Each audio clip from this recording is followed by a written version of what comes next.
So, so today's topic is something different in few sense. You will realize it during the lecture.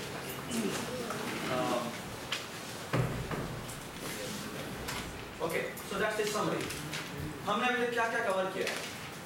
हमने cover किए हैं n square algorithms और सबसे पहले हमने जो कवर किया था वो था बबल सॉर्ट और इसमें आपको याद होगा कि बबल अप हमने किया था और फिर हमने वाइल बबलिंग का कोड लिखा था। इस तरह से हमने कलेक्शन सॉर्ट लिखा था और इंसर्शन सॉर्ट लिखा था। वी सॉ कि जो सिलेक्शन सॉर्ट है उसमें मिनिमम नंबर ऑफ क्या होते हैं? Minimum number of swaps actually exactly n swaps होते हैं। ठीक है, दैट्स द एडवांटेज ऑफ अगर आपने डेटा मूवमेंट वगैरह करना हो तो फिर और सॉर्टिंग भी करनी है तो it's always recommended perhaps to use this. Okay, अच्छा, इंसर्शन सॉर्ट जो है वो छोटी वैल्यूज के लिए बहुत अच्छा होता है। ठीक है, इट एक्चुअली इसके कांस्टेंट इतने अच्छे हैं कि even it beats even faster algorithms. Okay, so it's always recommended if your input is so small and it has like almost sorted data, so it's always recommended to use insertion sort. ठीक है, and then we move towards n log n algorithms और n log n algorithm में हमने तकरीबन 2-3 algorithm पढ़े हैं और हम शायद 2-3 और भी पढ़ेंगे। उसमें जो हमने सबसे पहला एल्गोरिथम पढ़ा था वो था मर्ज सॉर्ट। ओके, और मर्ज सॉर्ट के हमने 2 वर्जन देखे थे, रिकर्सिव भी देखा था और आइटरेटिव वर्जन भी देखा था। ठीक है, और एक हमने और भी n log n एल्गोरिथम किया था, वो कौन सा? Balance tree sort, right? ये हमने किया था। कौन सा किया था? रेड ब्लैक ट्री यूज किया था ना? कैसे करते हैं? मेंटेन रखते हैं। क्या? उसकी इंसर्शन करते रहते हैं, उसको प्रिंट इंसर्शन करते जाते हैं और प्रिंट ऐसे ऑर्डर नहीं, पहले सारी वैल्यूज अपने रेड ब्लैक ट्री में इंसर्ट करवा देते हैं। अच्छा जी, ट्री बन गया, क्या कॉस्ट आई? n तो नहीं आई, by 2 क्या log n क्या? हर इंसर्शन की कॉस्ट log n है, n इंसर्शन होनी है तो कितनी कैपेसिटी है? n log n कैपेसिटी होगी। Okay, so the total capacity will become n log n। Okay, है ना? so n इंसर्शन की कॉस्ट है n log n। फिर क्या करेंगे? lnr से जो है आइटरेट फिर lnr से हम ट्रेवर्स कर देंगे और हमारा आंसर आ जाएगा। ठीक है, the question is how to code it। ये कोड भी हमने लास्ट क्लास में किया, पिछली क्लास में किया था। कैसे किया था?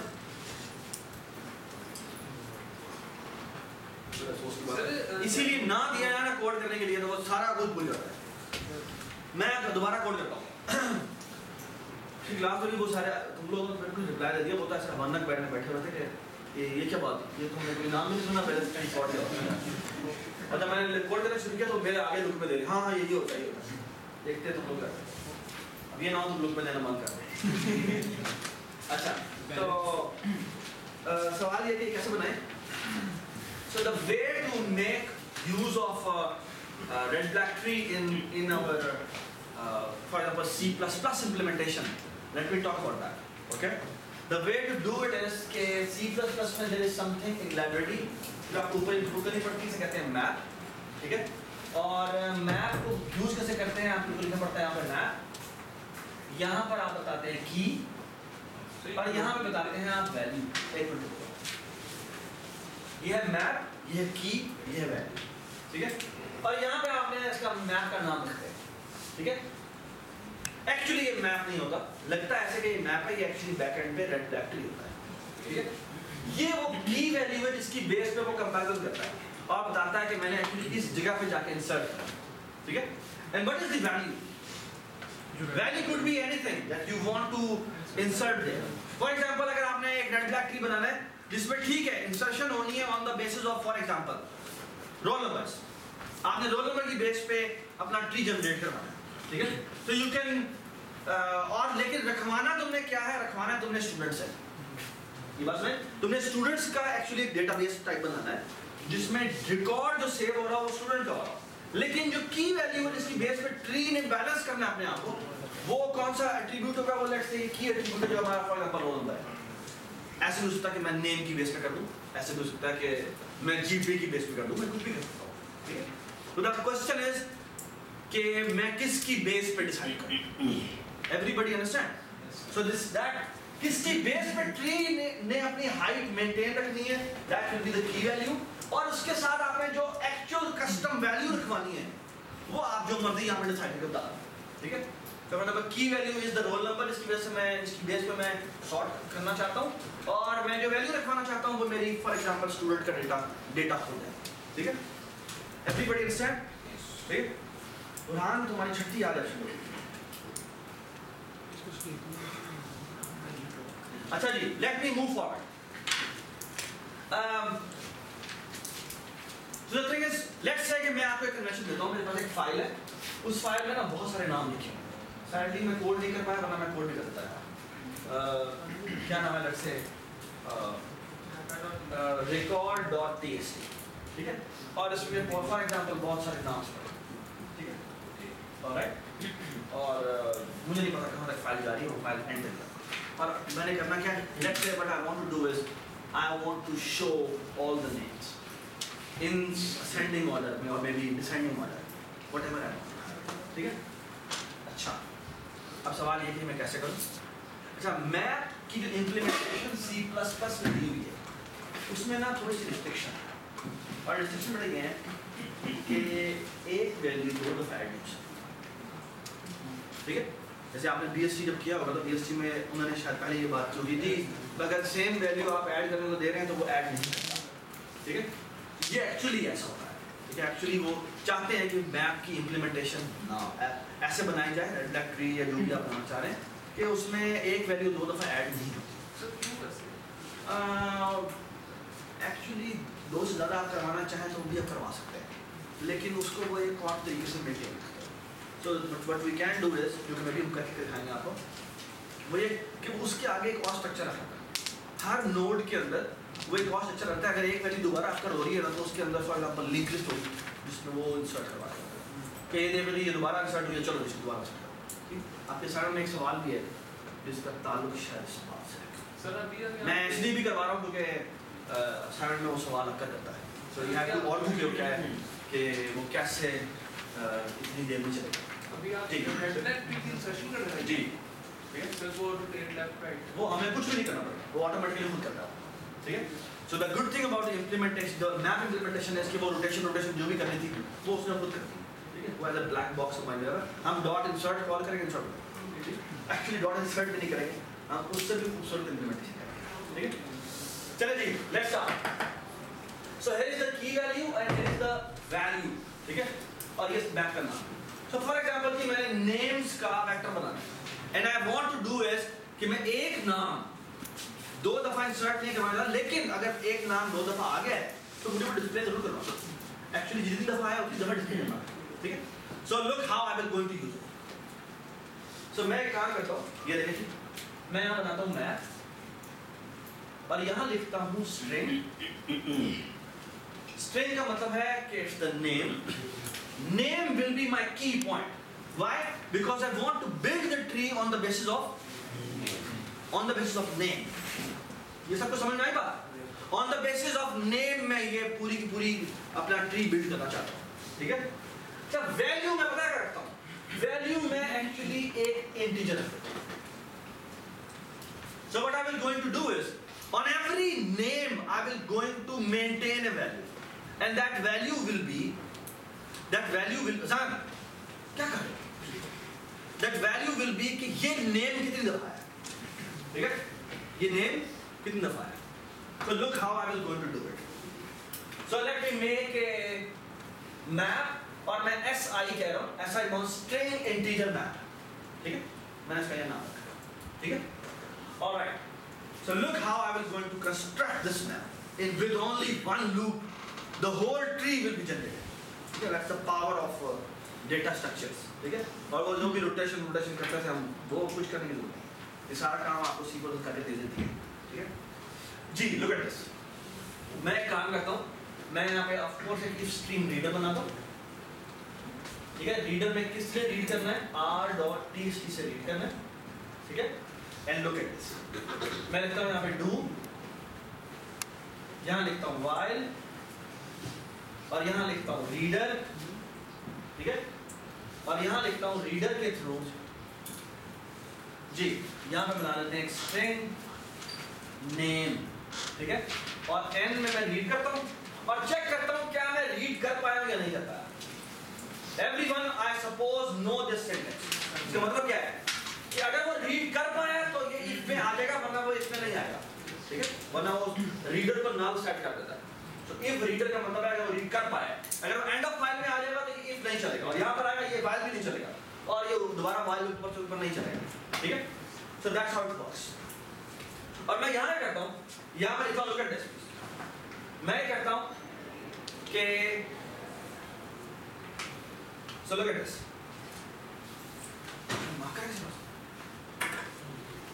so look at this, if reader ने रीड कर लिया उसने, और अब मैं क्या करता हूँ, पहले मैं ना इस वैल्यू को सर्च करता हूँ कि ये वैल्यू इस मैप में मौजूद है या नहीं। अगर मैप में मौजूद है तो मुझे क्या करना, रिप्लेस नहीं करना, एक्चुअली उसके काउंट में इंक्रीमेंट करना है कि ये नाम की दफा, ठीक है।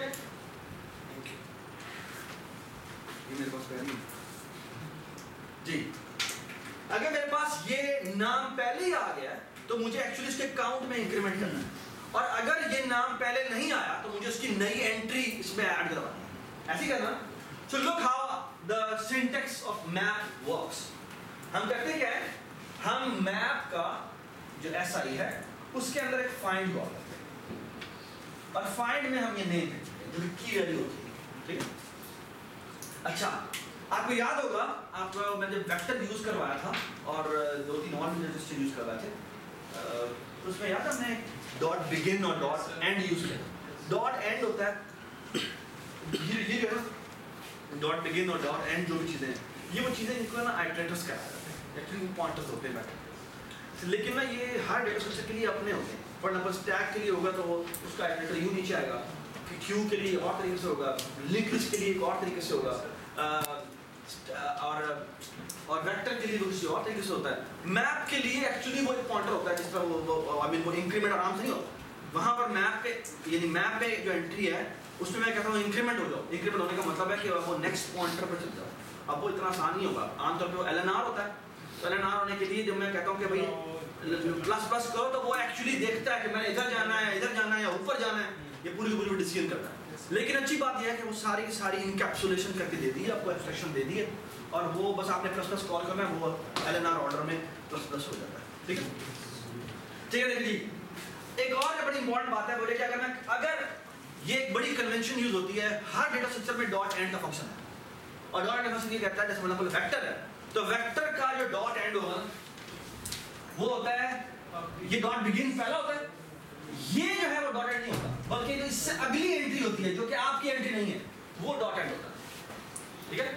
सिमिलरली मैप के अंदर जो डॉट एंड होता है वो पूरे ट्री के बाद की एक एंट्री होती है जो कि नल होती है, ठीक है। सो खैर ये आपको याद रखने की जरूरत नहीं है। The only thing that you have to remember is कि जो फाइंड फंक्शन है ना वो एक पॉइंटर रिटर्न करता है। अगर वो एंड के बराबर है तो इसका मतलब क्या है, नहीं मिला, ये नहीं मिला, ठीक है। So if that is double equal to MSI dot end, तो इसका मतलब है कि मुझे वो नहीं मिल सका। अगर वो नहीं मिल सका तो हम एक काम करते हैं, look at this, the way to look at the beauty of the syntax in मैं कहता क्या हूं, ये देखिए जी, अगर नहीं मिला, ठीक है, इसका इस सिंटैक्स का मतलब है if not found, if not found, please भैया फाउंड, इफ नॉट फाउंड नफल आज तुम फिर मैं मिस करेंगे। चलो जी, तो MSI के ये देखिए जी, मैं n पे आता हूं और इसको मैं 0 से, you know what this syntax was going to do, इसमें n भी रखिएगा, ये n वैल्यू इंसर्ट करेगा, यानी n का लिए एक नया नोड बनाएगा, और वो जहां भी नीचे आके BST में इंसर्शन होनी है वो इंसर्शन करता है, इवन रोटेशन भी करता है जो रोटेशन करनी होती है, लेकिन वो सारी हिडन करता है, और उसके अंदर जो वैल्यू रखवाता है वो काउंट की जो वैल्यू है वो 0 रखना चाहिए, 1 रखना चाहिए, 1 रखना चाहिए, एक दफा आपका कर चुका है ये बात सुने। और अगर इसके इफ में नहीं आता, इसके एल्स में आना है तो क्या करना चाहिए, तो फिर उसके अंदर जो काउंट की वैल्यू है उसमें बस हमें क्या करना चाहिए, इंक्रीमेंट करना चाहिए। सो MSI n प्लस प्लस। ये जरा दोबारा रिपीट कर देंगे तो उसकी क्या होगा? तुमने ना वो ट्रीज नहीं पढ़े हुए तो इसलिए तुम्हें मसला आता है। तुमने वो डेटा से चीज नहीं पढ़ी इसलिए तुम परेशान हो रही। मैं तो बात बता रहा हूं, बाकी किसी को नहीं होना, ठीक है? एवरीबॉडी अंडरस्टैंड ये एक्चुअली क्या है? ये एक बैकएंड पे एक ट्री है, उस ट्री में इंस्ट्रक्शन कॉल है, ठीक है? दिस एक्चुअली ट्रांसलेट्स इनटू के ये इस ट्री में एक वैल्यू इंसर्ट कर दो जो n के नाम से, और वैल्यू क्या रखो उसके अंदर? वैल्यू 1। जो वैल्यू का एट्रीब्यूट है, जो डेटा का एट्रीब्यूट है, उसमें क्या रखना? 1 है। सर ठीक है जी, फाइंड की कॉस्ट होगी n लॉग। अभी बात करते हैं, कंप्लेक्सिटी बात करते हैं। एवरीबॉडी अंडरस्टैंड ये हमने पूरा का पूरा ट्री जनरेट कर दिया। ये रीजन इतने से सिंटैक्स से हमारा पूरा रेड ब्लैक ट्री बन चुका हुआ है। अब मैंने इस पूरे रेड ब्लैक ट्री को डिस्प्ले करना है in let's say ascending order और may be in descending order. So the way to display it is कि मैं यहां लगाता हूं एक फॉर लूप, और फॉर लूप का सिंटैक्स होता है, यहां पे लिखते हैं ऑटो आई सिर्फ यह लिखते हैं, ठीक है? और ये होता है क्या? MSI डॉट बिगिन, और यहां लिखते हैं I is not equal to MSI dot end, और यहां आ जाएगा I प्लस प्लस। और एक बात बहुत अब इश्यू है वो ये है कि इट कुड बी पॉसिबल, अभी जो आइटरेटर है ना, जैसे मैं थोड़ा बता दूं आपको, ये जो आइटरेटर होता है इसके ये क्लिक पॉइंटर होता है, इसके अंदर दो चीजें होती हैं, एरो फर्स्ट और एक होता है एरो सेकंड। जो फर्स्ट है वो की को पॉइंट कर रहा होता है, और जो सेकंड है वो किसको पॉइंट कर रहा होता है? वैल्यू को पॉइंट कर रहा होता है, ठीक है? सो मैंने एक्चुअली जो नाम जितनी दफा आया मैं सबको डिस्प्ले करना है ना, उसका मतलब मुझे एक और लूप लगाना पड़ेगा। कितने का? अच्छा भाई इस लाइन ये जो लाइन है, ये लाइन इसका नहीं अच्छी थी इसके बाद नहीं, तो इसने तो सिर्फ wait data MSI dot begin call करना है ना। मुझे बताओ सबसे ट्री में सबसे मिनिमम ढूंढना है, कहां पर जाएगा? हाँ, उसकी जितनी डेप्थ होगी, जितनी डेप्थ होगी उतना वो लेफ्ट लेफ्ट लेफ्ट आता है। तो इसका मतलब है सिर्फ इस एक जो अंडरलाइन इक्वेशन ये लाइन लिखी हुई है, इसी कंप्लेक्सिटी लॉग है, इसी कंप्लेक्सिटी कितनी? लॉग है। और उसके बाद इसी कंप्लेक्सिटी कितनी है? That's a constant. Why constant? जो प्लस का मतलब है कि उसने ऊपर जाना है, ये बात है, क्योंकि वो ट्रैवर्सल करता है तो ओवरऑल उसने पूरे ट्री में ट्रैवर्स करना होगा। तो LNR ट्रैवर्सल कर रहा है तो लेफ्ट डाटा फिर एक ऊपर आएगा, इधर जाएगा, फिर उधर जाएगा, उधर जाएगा, वो जो भी ट्रैवर्सल करता है।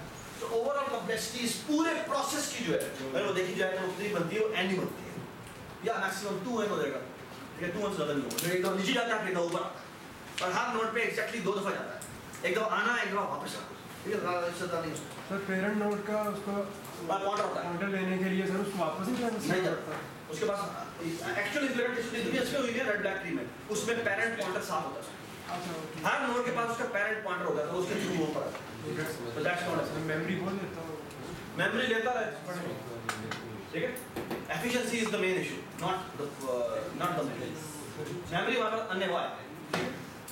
चलिए जी, अब हम डिस्प्ले करते हैं। अब डिस्प्ले ये हमारे, अगर मैं फॉर एग्जांपल ये कर दूं ना, सी आउट आई एरो फर्स्ट, ठीक है? और फॉर एग्जांपल मैं यहां लिख दूं आई एरो सेकंड, तो पता है क्या डिस्प्ले करेगा? ये नेम इतनी दफा है, ये नेम इतनी दफा है, ये नेम इतनी दफा है, ये बात सुनाई? साथ साथ डिस्प्ले कर जाएगा ये नेम इतनी दफा है, और वो भी किस ऑर्डर में? Ascending order. अगर मैं डिसेंडिंग ऑर्डर में करना चाहता हूं तो the way to do it is कि इसके साथ आर लगा, ये जो आर है ये LNR करने के बजाय RNL कर देता है, ठीक है? सो ये रिवर्स साइड, ठीक है? ये बात समझ एवरीबॉडी अंडरस्टैंड, ठीक है? एक और मैं आर को फिलहाल छोड़ता हूं। अगर मैं आपको फॉर एग्जांपल कहूं कि मैंने एक्चुअली जो नाम जितनी दफा आया सार डिस्प्ले कर, तो वो कैसे करेंगे? सर सेकंड का लूप लगाते हैं, सेकंड का हम लूप लगाते हैं। सो इधर मैं एक लूप लगाता हूं, ये देखिए जी, for integer I is equal to 0 या 1 कर लेते हैं, I इज लेस देन और equal to I arrow second, और यहां कर लेते हैं I प्लस प्लस, और अब इसको हम तो आई से भी सेकंड लूप बनाना चाहिए, सॉरी आई से भी, ओह सॉरी, ये भी आई है और ये भी आई है, तो इसको हम T लिख देते हैं, T फॉर टाइम, और ये थैंक यू, क्या नहीं आ रहा? रेड मार्कर तो नहीं आ रहा। ये बेटा मैंने फॉर लूप लगाया, t is equal to 1, t is less than or equal to I arrow second और t plus, ठीक है? बात समझ आ गई? डिलीट कर दो। इसका मोबाइल बताओ। अच्छा, आज के बाद कोई किसी ने मोबाइल, मेरा वो मैं यहाँ बताना भूल गया, मेरे बैग में पड़ा हुआ है। पिछली क्लास में एक बच्चे ने मोबाइल यूज़ करा था, मैं मोबाइल ले लिया था, तो किसी ने मोबाइल यूज़ किया तो मैं लेता हूँ। फिलहाल समी तो मोबाइल देखो तो ठीक है। ठीक है, एवरीबॉडी अंडरस्टैंड? अच्छा, मैं आपसे छोटा सा और सवाल करता हूँ। लेट्स से कि मैं ये डिस्प्ले करवाना चाहता हूँ कि वो नाम जिसकी फ्रीक्वेंसी सबसे ज़्यादा आई है वो डिस्प्ले करें। बताएं, वो नाम जिसकी फ्रीक्वेंसी सबसे पहले सबसे ज़्यादा आई है वो मैं पहले डिस्प्ले करना चाहता हूँ। आपके व्यू में पहले सवाल सुन ले। सवाल क्या है? पूरे मैंने नाम रीड किए, वो नाम जो सबसे ज्यादा दफा क्या करता है वो मुझे सबसे पहले डिस्प्ले करता है, और वो नाम जो सबसे कम दफा जो है वो आकर हुआ है वो सबसे एंड में डिस्प्ले। बस नहीं, और सेकंड और बात, सेकंड मोस्ट इंपोर्टेंट बात वो है, और इन लेट्स से दोबारा लेक्सिकोग्राफिक ऑर्डर में होना चाहिए। क्या मतलब? डिक्शनरी होता है। यदि अगर 4 नाम है जिनका काउंट सेम है तो कौन सा नाम पहले डिस्प्ले होना चाहिए? कोई भी जो अल्फाबेटिकली बनता है, जो लेक्सिकोग्राफिकली बनता है। Everybody understand? So look how I will going to use STL to do this manipulation. Look, मैं क्या करता हूँ, ये जो मैंने प्रिंटिंग का काम किया ना, मैं प्रिंटिंग का काम अभी नहीं करता क्योंकि मैं printing, do you all agree कि मैं प्रिंटिंग अभी नहीं कर सकता? क्या करें इसको? ये मैं यहाँ पे इरेज करता हूँ, एक काम और करते हैं। चलो बेटा, ये मैंने ट्री बनाया था नेम और काउंट की बेस पे, नेम और, अब देखिए मैं एक और बनाता हूँ। Look at this, I will going to make another map, और देखिए मैप में करता क्या, मैप में यहां रखता हूं मैं इंटीजर। इंटीजर का मतलब क्या है? काउंट। नमी इधर देखो, क्या कर रही हो तुम? मैप में इधर इंटीजर है, इसका मतलब है यहां पर मैंने काउंट रखा हुआ, ठीक है? और मैं इधर पता क्या रखता हूं? इधर मैं रखता हूं एक वेक्टर ऑफ क्या? Strings. Vector of string. Why vector of string? Why just not one string? ना ना ना ना, ये बता नहीं। एक काउंट कहीं आ एक काउंट के बहुत सारे नेम्स हो सकते हैं। 2010 दफा आपका जो डेटाबेस के अंदर लेट्स से अली आया, ये बात सुनाई? So the thing is what I want, और लेट्स से 10 दफा अली आया और फिर साथ ये भी आया कि 10 दफा लेट्स से खुरम भी आया। ये बात सुनाई? अब हमने अली को पहले दिखाना है और फिर खुरम को दिखाना है, क्योंकि हमें लेक्सिकोग्राफिक ऑर्डर में भी दिखाना है। Everybody understand? So look how I will going to do this. I will going to make a map integer, और यहाँ पर मैं जो सेकेंड इंटीजर रख रहा हूँ वो मैं एक array रख रहा हूँ, ठीक है? Where array is of not of integers but of strings, ठीक है? And now let me name this map as map integer, और यहाँ पर क्या हो जाएगा? Vector of strings. अली को मल्टीपल Listen, टाइम्स स्टोर करवाएंगे। Sorry? अली को मल्टीपल टाइम्स स्टोर नहीं, एक दफा स्टोर करना है। अली को एक दफा स्टोर करना है। अली पहले भी इसमें एक दफा स्टोर हुआ, ठीक है? लेकिन हो सकता है सेम काउंट जो है, अली का नाम एक दफा आया और फिर फॉर एग्जांपल खुरम भी जो है वो अली जो है, अली 10 दफा आया, खुरम भी 10 दफा आया, इलाम भी 10 दफा आया। काउंट के अगेंस्ट सिंपल काउंट के अगेंस्ट इक्वल नाम रखेंगे तो इक्वल टाइम आएगा। जी बिल्कुल, टाइम आएगा। जी बिल्कुल। सेम काउंट के कितने नेम आए वो मुझे लिखवा दें, ठीक है? जिसको नजर नहीं आ रहा वो इधर आके खड़ा हो जाए। मैं सदा नाम उसी कर सकता हूं, मेरे पास इतना ही बोल जी। अब देखिए मैं क्या करता हूं, ये मैं कमेंट यहां से डिलीट कर रहा हूं।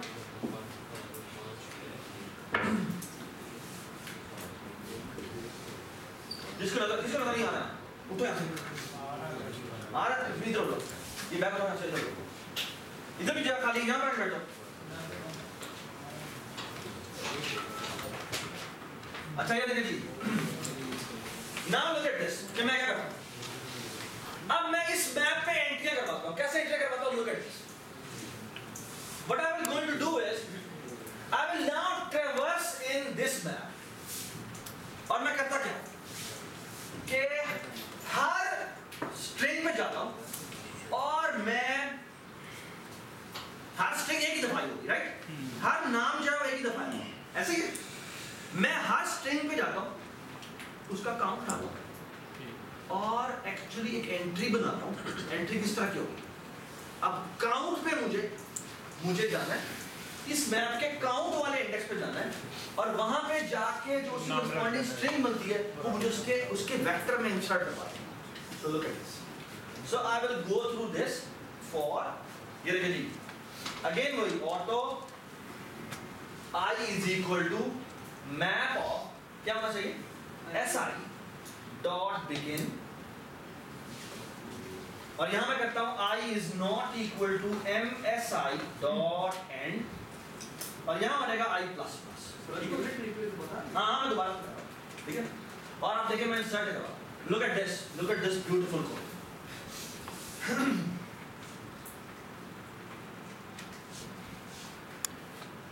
मैं m integer vector of string जो है इस पे जाता हूं और देखिए मैं किस जगह का इंसर्शन कर रहा हूं, i के एरो सेकंड पे जाता हूं। ये क्या है? काउंट। ये उसका काउंट है। वो कह रहा है इस वेक्टर में एंट्री करो, इस काउंट की एंट्री करो, ठीक है?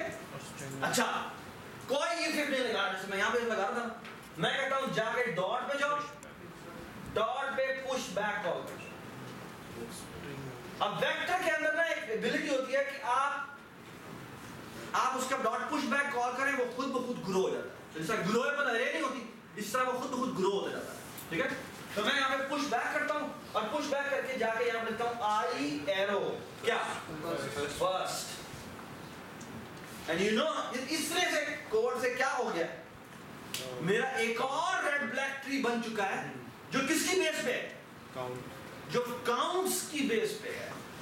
जितने डिस्टिंक्ट काउंट आए होंगे उतनी उसकी क्या होगी, उतनी उसकी ट्री की ओवरऑल नंबर ऑफ नोड्स होगी, ओके? और उसकी हाइट कितनी होगी, जितनी पॉसिबल हाइट्स आई होगी उसका लॉग जो भी बनता है।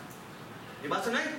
और अब मुझे क्या करना है, मुझे ये बताएं, मुझे अब एक्चुअली इस मैप को डिस्प्ले करना है। कैसे डिस्प्ले करेंगे? मैंने मैप क्रिएट कर दिया, अब मुझे क्या करना चाहिए, व्यू फर्स्ट सेकंड, मुझे इस वेक्टर को सॉर्ट करना है, right?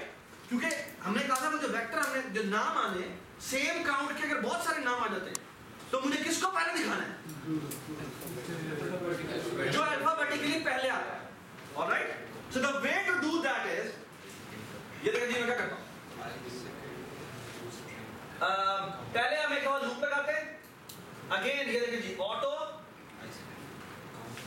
i is equal to, अब मैं इसमें ट्रेवर्स कर रहा हूं mivs डॉट बिगिन, जी i प्लस प्लस, और i is not equal to mivs dot end, ठीक है? And now look at this, यहां मैं जाके सॉर्ट कॉल कर रहा हूं, किस पे सॉर्ट कॉल करूं ये बताएं? सर वेक्टर ये जो i है, इस i के corresponding जो वेक्टर बन, हेलो भाई इधर देख लो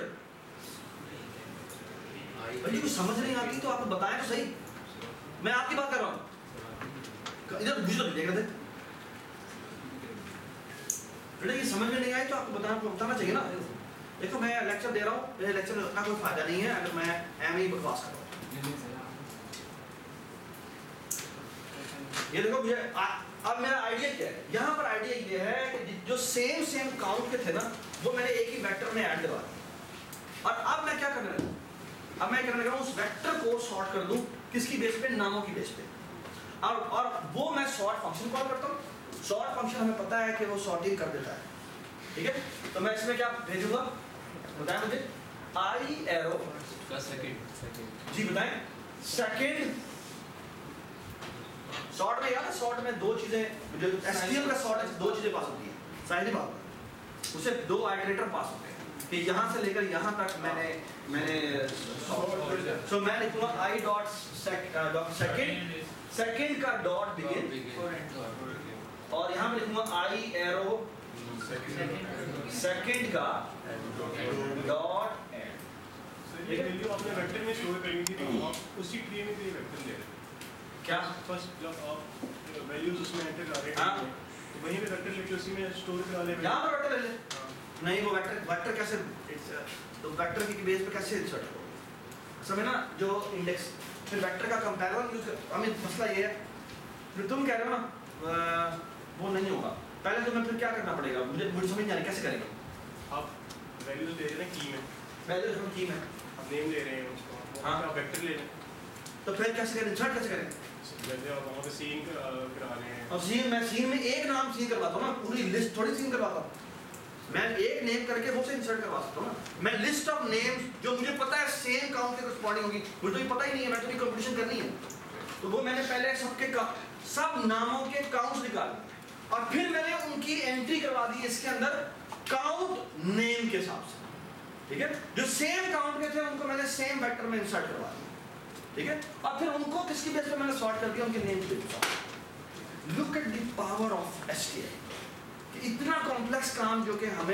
आमतौर पर प्रोग्रामिंग कंपटीशन के सवाल होते हैं वो इतनी सी लाइन ऑफ कोड बन जाता है एक्चुअली एक 3 लाइनें ये 3 लाइनें मेरी होती है 2 लाइनें बनती हैं ये जब मैं ब्लॉक डालता हूं यस और 2 लाइनें ये बनती हैं and I am ready so it's just 4 lines of code if you know how to use STL ये बात समझ मेजॉरिटी ऑफ C++ कोड जो कि आपके असाइनमेंट नंबर 6 में है अगर आप STL को यूज करना आ जाए आपको और आपको करनी चाहिए मैं इसलिए बता रहा हूँ ताकि उसमें 1-2 सवाल तो सीधे STL से हो जाए ठीक है आप फॉर एग्जांपल कहीं सॉर्टिंग चाहिए आपको कोई सॉर्ट कोड लिखने की जरूरत नहीं है यू नो कि ये जो आपका STL का सॉर्ट है वो सॉर्ट कर देता है so you just write one line sort और सॉर्ट से वो सॉर्ट हो जाएगा ठीक है all you have to do is after sorting आपने जो भी काम कर रहे हैं काम करें ठीक है आपसे रिक्वायरमेंट C++ कोड है ये बता दो आप याद रखें ठीक है अनलेस के कौन जो कुछ सवाल ऐसे हैं जिसमें सूडो कोड भी रिक्वायर्ड है ठीक है तो उसमें आप बेशक एल्गोरिथम ज़बान की ज़बान यूज करें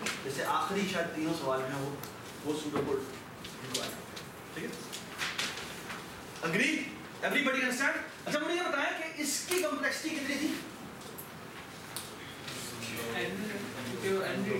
एंड रीड हो रही है तो हर राइट करने की कॉस्ट कितनी है तो इस पूरी के प्रोसेस की कॉस्ट है n log ये क्या है ये अब COT कर रहा है ये अब एक और ट्री में इंसर्शन करवा रहा है जो अगेन एक red black n log n नहीं है ये है n log क्या ये बनेगा फॉर एग्जांपल k क्या है कितने पॉसिबल काउंट्स आए हैं अगर मेरे पास टोटल काउंट्स 50 हैं तो ये सिर्फ n log k होगा ये बात सुने ये n log k होगा ओके फिर यहां पर शुरू यहां पर वो हर एंट्री को जाके सॉर्ट करता है तो ये थोड़ा कॉम्प्लिकेटेड एनालिसिस होगा मैं बड़ा केयरफुली करके दिखाऊंगा ठीक है एवरीबॉडी अंडरस्टैंड ये हमने एक बड़ा मजेदार काम किया आज की क्लास में उसका टॉपिक भी है ठीक है एवरीबॉडी अंडरस्टैंड मैंने आपको एक मैप का यूज बताया है जस्ट टू शो यू कि मैप के थ्रू आप काफी सॉर्टिंग रिलेटेड काम कर सकते हैं ठीक है तो हमने एक्चुअली ये जो रेड ब्लैक ट्री सॉर्ट या एरियल बेस्ड सॉर्ट जो भी आप कह लें ये काम हमने पिछली क्लास में किए थे मैंने आज दोबारा से दिखा दिया ठीक है शायद ये हमारा जो स्टूडियो नहीं चल रहा है आपको कोड भी दिखा सो ये एरियल कौन सा है एरियल और होता है जैसे रेड ब्लैक ट्री में रेड ब्लैक ट्री का ना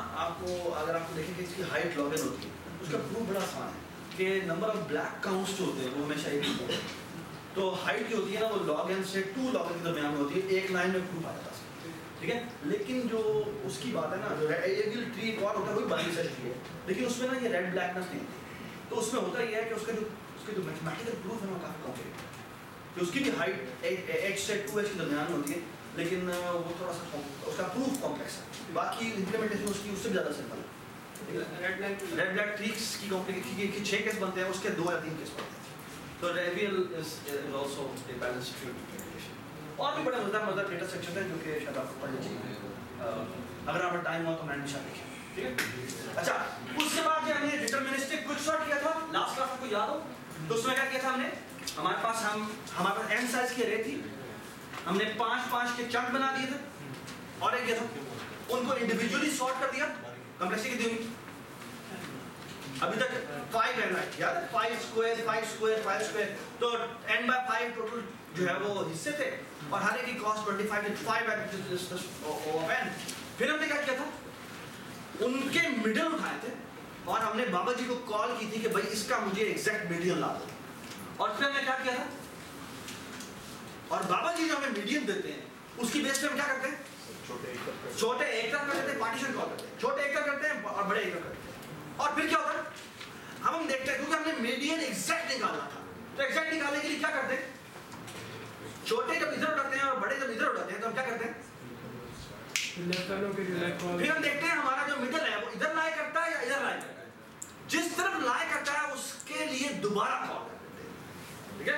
और हम साथ ये बता दें अगर इस पोर्शन में कॉल जा रही है तो फिर तो जो केथ एलिमेंट था वो अब भी केथ एलिमेंट ही रहेगा, लेकिन अगर इस पोर्शन में कॉल जा रही है तो वो इस अरे का केथ एलिमेंट नहीं होगा। ये जितना पोर्शन निकल गया हुआ है वो के हमें उसमें माइनस करना पड़ता है, तो बड़ा केयरफुली हमने माइनस करके किया था कि वो इक्विवेलेंट इफेक्ट जो है वो आगे तक आ जाए, ठीक है। तो वो अब आप कोड देखिएगा, मैंने प्रेजेंटेशन दी थी वो भी आप और स्लाइड भी मैंने अपलोड कर दिया, you can look at the code, और बुक में भी कोड लिखा हुआ है, ठीक है। और आपकी असाइनमेंट में ये कोड भी आप बताना है, ठीक है। उसके अलावा हमने एक एक्सपेक्टेड डिटरमिनिस्टिक सॉर्ट भी किया था, रैंडमाइज्ड सॉर्ट। और उसमें क्या किया था हमने, हम एक रैंडम इंडेक्स जनरेट करते हैं और उसकी बेस पे छोटे इधर कर देते हैं, बड़े इधर कर देते हैं। हम कहते हैं हाँ भाई ये मिडल है। अगर ये मिडल नहीं है तो फिर हम क्या करते हैं, अगेन वही रैंडम दोबारा से रैंडम जनरेट करते हैं, लेकिन इस पोर्शन में वो जा रहा होता है, ठीक है। और हमने फिर इसका प्रूव किया था कि जो इसकी कॉम्प्लेक्सिटी बनती है वो एक्सपेक्टेड, अगर हम देखें तो विद हाई प्रोबेबिलिटी उसकी कॉम्प्लेक्सिटी फिर भी n log n बनती है, ठीक है। अब मैं वो रिपीट नहीं कर रहा, that will take too much time, ठीक है। एवरीबॉडी इज लिसनिंग, ठीक है। नाउ लुक एट दिस, याद है कि हमने प्रूव किया था, ये आपको स्लाइड देख के क्या याद आता है,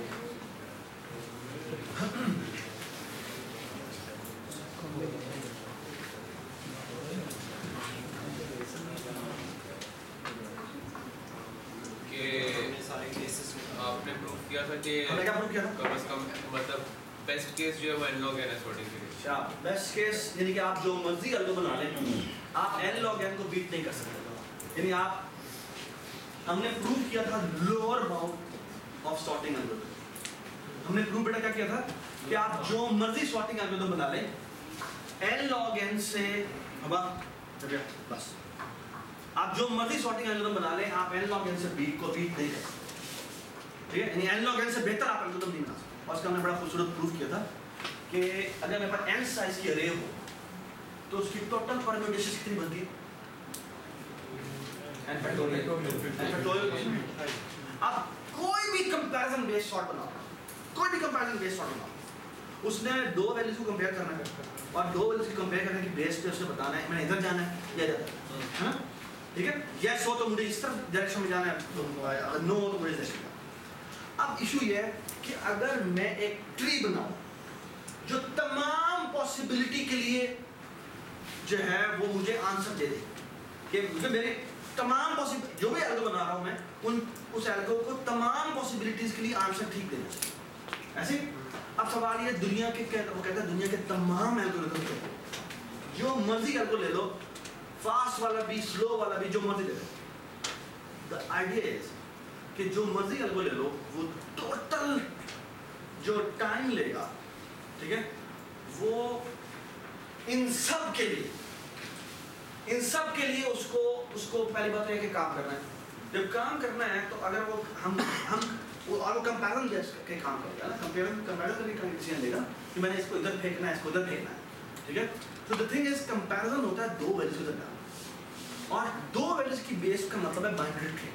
और अगर मैं उसकी बेस पे एक ऐसा ट्री बनाऊं जिसकी हाइट मिनिमम से मिनिमम, अगर मैं हाइट मिनिमम से मिनिमम करना चाहता हूं, अगर मेरी हाइट ज्यादा हो जाएगी तो मेरा एल्गो वैसे ही कॉस्टली हो जाएगा, क्योंकि जितने वो कंपैरिजन लेता है, जितना वो हाइट लेता है नीचे आता है, उतना उसकी कॉम्प्लेक्सिटी बढ़ती जाती है, ठीक है। तो फॉर एग्जांपल अगर मैं बताऊं आपको, अगर आप बबल सॉर्ट या सिलेक्शन सॉर्ट या इंसर्शन सॉर्ट करने की कोशिश करेंगे तो जो उसकी हाइट होगी वो n स्क्वायर होगी, ठीक है। वो कहता है तुम चाहे दुनिया का जो मर्जी एल्गो बनाओ, आपका जो हाइट बनेगी ना, वो अगर आप बैलेंस से बैलेंस तरीन भी हाइट का मिनिमम बनेगी, जब वो तकरीबन बैलेंस होगा, और तकरीबन बैलेंस होने का मतलब ये है कि उसके जो लीव्स होंगे वो n फैक्टोरियल होंगे, क्योंकि हर leaf is representing one permutation. तो उसकी जो कम्प्लेक्सिटी होगी वो हो जाएगी किसके बराबर, हाइट इज log base 2 और मेरे नंबर ऑफ लीव्स कितने हैं वो n फैक्टोरियल है। So this becomes the height of the tree. इतनी हाइट तो होनी होगी चाहे जो मर्जी का। सो ये निकालने कितने बनती है, log base 2 n plus log base 2 n minus 1 plus delta plus log base 2 n by 2 plus delta plus log base 2 2 plus log base 2 1। और फिर हमने इसे प्रूव किया था कि पहले हाफ वैल्यू दे लेते हैं और जो अगली हाफ वैल्यू है उनको इग्नोर, बिकॉज हम क्या निकालना चाह रहे हैं, ओमेगा निकालना। तो ओमेगा निकालते हैं तो हम वैल्यूज को उठाकर बाहर फेंक सकते हैं, ठीक है। तो मैंने पहली वैल्यूज को उठाकर बाहर फेंक दी, आखिरी वैल्यू को छोड़ दी, और इनमें से किससे रिप्लेस कर सकते हैं, इससे रिप्लेस नहीं कर सकते, हम इससे रिप्लेस कर सकते हैं ओमेगा निकाल। तो ये हो जाएगा n by 2 वैल्यूज है, and every one of them is at least how much, log base 2 n by 2, and this comes out to be omega of n log, okay? So this comes out to be the lower bound of sorting। कि आप comparison based sort कर रहे हैं अगर, तो comparison based sorting में आप n log n को बीट नहीं कर सकते। So if someone asks you to do a problem और कहे कंपैरिजन बेस्ड सॉर्ट करना है आपने, और आपने जी इसको n log n से बेहतर हालत में करना है, आप कहेंगे जी ये मैं नहीं कर सकता, ये हो ही नहीं सकता, ठीक है। And this is the proof कि आपसे नहीं कर सकते, ठीक है। Everybody understand? अच्छा, look at this one. Do you see a contradiction in this question or not?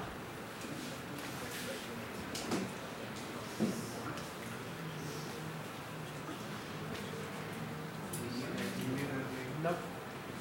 Do you see a contradiction? Yes. What's the contradiction? N time तो उसको ड्राइवर्स में लगना है, इससे बेहतर कैसे होगा? वो कह रहा है बस n टाइम लगाओ। अच्छा, एक छोटा सा सवाल है, ये जो सवाल उसने किया है, आपको 1 से लेकर n तक नंबर मिलेगा, ठीक है। आपको नंबर जो मिलेगा 1 से लेकर n तक, और जो अरे है वो भी लेट्स से, तो मैं दो नोटिफिकेशन जोड़े रखता हूँ। एक है अरे, इस अरे की इंडेक्सिंग हो रही है 1 से लेकर लेट्स से n तक, ये कैपिटल है, ठीक है। और जिसमें वैल्यूज पड़ी हुई है वो 1 से लेकर n तक है, ठीक है। सो और ये लेट्स से मैं ये प्रॉब्लम वाली प्रॉब्लम है, ये n और ये n डिफरेंट है। तो इमेजिन करो ये जो n है वो 1 बिलियन और ये n जस्ट 100 का मतलब क्या है? There are only 100 possible values जो सारे में पॉसिबल है, यानी हर वैल्यू उसमें पड़ी हुई है, या 1 हो सकती है, 2 हो सकती है, 3 हो सकती है, या 100 हो सकती है ना? Everybody understand? अच्छा, सवाल ये है तो सॉर्ट करना है, सॉर्ट भी करना है लीनियर एंड वो कह रहा है O of n से ज़्यादा टाइम लिया तो आपका आंसर नहीं मानता है। अब सवाल ये है, क्या ये एक वैलिड क्लेम है या इनवैलिड क्लेम? सर अभी तो प्रूव किया कि कोई भी तो हमने अभी भी प्रूव किया कि कंपैरिजन बेस्ड सॉर्ट जो है वो n log n टाइम लेंगे ही लेंगे। सवाल ये है, क्या इसको हम वाकई n में सॉल्व कर सकते हैं कंपैरिजन किए बगैर? सर यहाँ पर जो रेंज है, कंपैरिजन किए बगैर, अगर मैं कंपैरिजन किए बगैर इसको जल्दी में कर सकता हूँ तो दैट इज फाइन। और एक्चुअली हमने पहले लेक्चर में किया था, तो जो हमने अरे बनाई थी, हमने जो अरे बनाई थी और क्या किया था जाके, जो वैल्यू मिलती थी हमने याद है हमने एक मिसिंग वैल्यू वाला प्रॉब्लम किया था। वो कैसे किया था? तो वो जिस इंडेक्स पे जिस इंडेक्स में वैल्यू आती है उस इंडेक्स में वैल्यू निकालते हैं, उसके बूल को जाके ट्रू कर देते हैं, है ना?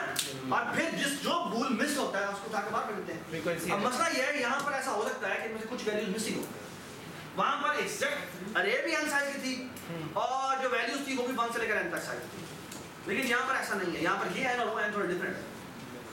अब ये जो n है, जो रेंज है वो n छोटा सा है, इस n को ना हम ऐसे कहते हैं k कहते, ठीक है। वहाँ पर n लिखा हुआ है लेकिन मैं k कहता हूँ, बुक में जो लिखी हुई है ओके, ठीक है। अब सवाल ये है, is this a different problem? अगर तो सिर्फ 100 एलिमेंट्स हैं, हाँ तो कर सकते हैं। कर सकते, कैसे? प्लीज बात सुनिए, समझ की बात सुनिए। हमारे पास लेट से हम 100 चंक्स में डिवाइड कर देते हैं उसको। 100 चंक्स में डिवाइड कर लेते हैं कैसे? ठीक है, मतलब हम 100 मतलब डालते हैं, मतलब टोटल हमने उसमें 100 डिफरेंट एंटिटीज होंगी ना उसमें, तो हम 100 आइटरेटर्स अपने पास लेते हैं, एक वेक्टर लेते हैं आइटरेटर्स का। अच्छा ठीक है, और हमारे पास जो लेट से 1 है ना, ठीक है, हाँ। वो जैसे ही यहाँ से स्टार्ट करते हैं लेफ्ट साइड से, हाँ अगर वो 1 मिलता है तो हमारे पास जो नहीं वो तो अब वो नहीं होगा, इधर वो नहीं होगा। उससे ज़्यादा आसानी से हो जाएगा। तुम जो कर रहे हो काम बहुत ज़्यादा मुश्किल काम, मैं इससे बहुत आसानी से काम कर लेता हूँ। बताओ। हाँ इसमें एक वैल्यू सर्च करनी थी, इसमें एक वैल्यू सर्च नहीं करनी थी, सबको सोल्व करना है। हाँ हाँ जी, कोई और हैश मैप हैश मैप कहाँ से आ गया? सिंपल सा काम करना है।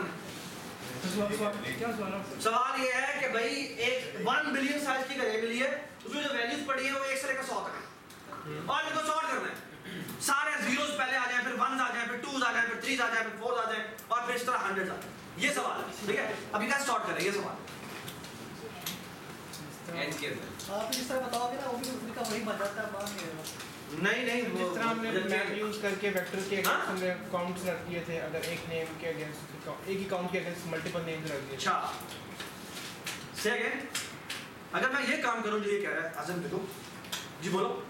एक काउंट के अगेंस्ट मल्टीपल नेम हमने रख दी, तो यहाँ पे भी हम अगर एक वैल्यू के अगेंस्ट एक इंडेक्स के अगेंस्ट मल्टीपल वैल्यूज रख सकते हैं। मल्टीपल वैल्यूज, एक वैल्यू में एक वैल्यू आएगी। नहीं, मैप यूज करके ना, जैसे मैप फिलहाल मैप की जरूरत नहीं है, ये बड़ा सिंपल प्रॉब्लम है। तुम you are trying to break it from the bigger you know handle. It's a much simpler problem. जी क्लास में बच्चों ने थोड़ा तक सॉल्व कर लिया था जी, बताएं। बड़ा सिंपल सा प्रॉब्लम है। क्या हो गया जब मैं किया भी है पहले सेक्शन में किया था यार, पॉइंटर का नहीं ऐसे। बहुत सिंपल प्रॉब्लम है, बहुत सिंपल प्रॉब्लम। जो 1 से k तक वैल्यूज है वो रैंडम